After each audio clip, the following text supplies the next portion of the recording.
pag-isipan mo'y ito ang aking atikain. Panalangin ko sa may kapal, ika'y pagpapalain. Hindi ba't di naman masama itong aking layunin? Ang nais ko lang naman, ika'y manalangin at gawing bisyo itong panalangin. Bago ko magsimula, itong aking sasabihin. Nais kong batingin kayo ng isang mapagpalang umaga. Sa pag-aayuno mo, maraming mangyayari. Napipigilan mo makabundok sa sarili.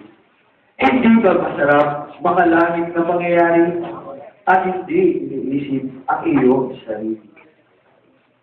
Kaibigan, kasarap kung tayo mag-ayuno, lalo na kung alam natin ang magiging bunga nito. Maraming kaluluwa ang lalapot ang puso kung ilalapit natin may pag-aayuno.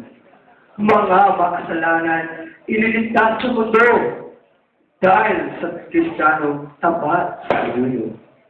Halika, kaibigan, samahan mo ako para malaman mo kung ano ang totoo. Kung sa pananalangin, ikaw ay tutugon, kamangha-manghang bagay, kaniyang tugon. Panalangin nga ay kahirap gawin. Luluhod ka pa para manalangin. Ang pag-aayuno ang dapat unahin, ninanais mo'y kanyang ibibigay.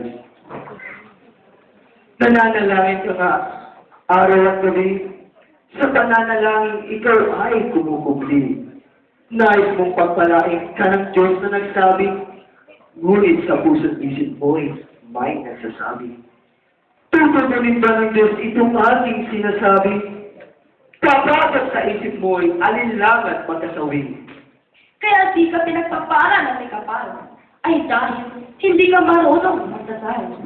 Hindi ba nakakaya sa Diyos iyong asal?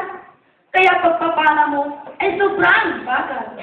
Ang katalo ko'y maraming nalalaman, pati pagpapala ko'y kanyang pinapakialaman. Pati mo na lang kasi subukan ang mag-ayuno ng iyong malaman at ititulog pagkain ang nasa isipan, subukan mong espiritual naman ang iyong maramdaman. Epektibo ba ang pag-ayuno mo kung pagkain ang nasa isipan mo? Tiyak na kumakarang, yaring sigura mo. Kasi nga, walang laman, iyang bituka mo. Paano ba tayo kung pagkain ang ayuno?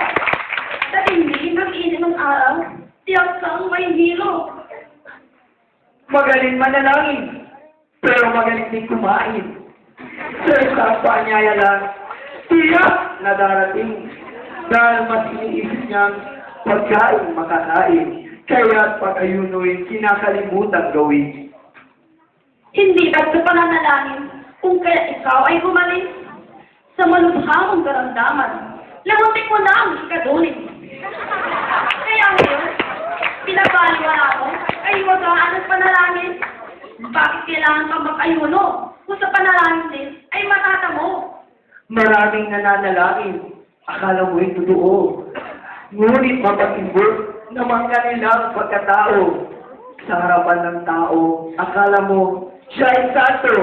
Iyong pala sa totoo, nagbabalat kayo. Kaibigan, imulat mo ang iyong isipan at huwag mong palututin ang katotohanan dahil sa pananalangin, kaligtasan nandiyan at naririnig ng Diyos ang ating kailangan.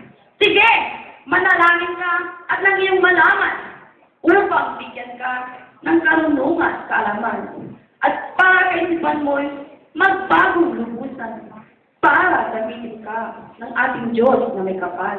Sa pag-aayuno, naroon na ang kasagutan na mas epektibo kaysa sa lahat ng iyong nalalaman. Sige, subukan mong mag-ayuno ng iyong malaman upang basbas ng Diyos ibuhos niya tuluyan. Huwag kang pasisiguro sa iyong sinasabi. Baka pagsisihan mo lang sa bandang huli. Tiyak kong mas epektibo itong aking panalangin na siyang instrumento na tayo pagpapalain. Paano mo nasisiguro ikaw pagpapalain kung pag-aayuno ay kinakalimutan gawin? Oo nga, lagi kang tapat sa pananalangin. Sa tingin mo kaya ay tapat para magpalain?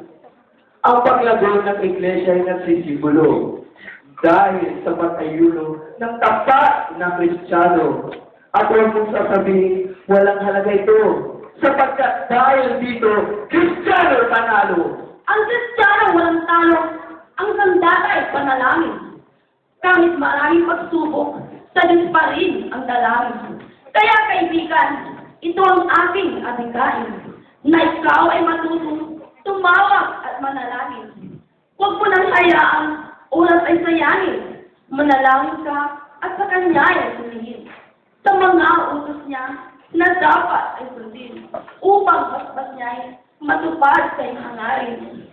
Sa mga kabataang naririto, nais kong malaman nyo na mas epektibo ang pag-ayuno kaysa sa pananalangin kung pag-usapan ang paglago ng Kristiyano. Mga kaibigan, nais kong ipapatid sa inyo na mas epektibo ang panalangin kaysa sa pag-ayuno upang lumago ang isang Kristiyano. Hindi, pag-ayuno! Panalangin! Pag-ayuno! Panalangin! Pag-ayuno! Panalangin! Titigil na ang bangayan. Ang pagtatalo'y walang patutunguhan. Nabagis ko at nalaman ng bawat sinuman kung sino ang pipiliin at dapat paliin. Mga kapatid, ingin na nasaksihan na ang dalawang nagtunggali panalo sa balagtasan. Ang pag-ayuno at panalangin sila'y kailangan upang basbas sa pagpapala ay ating kamtin.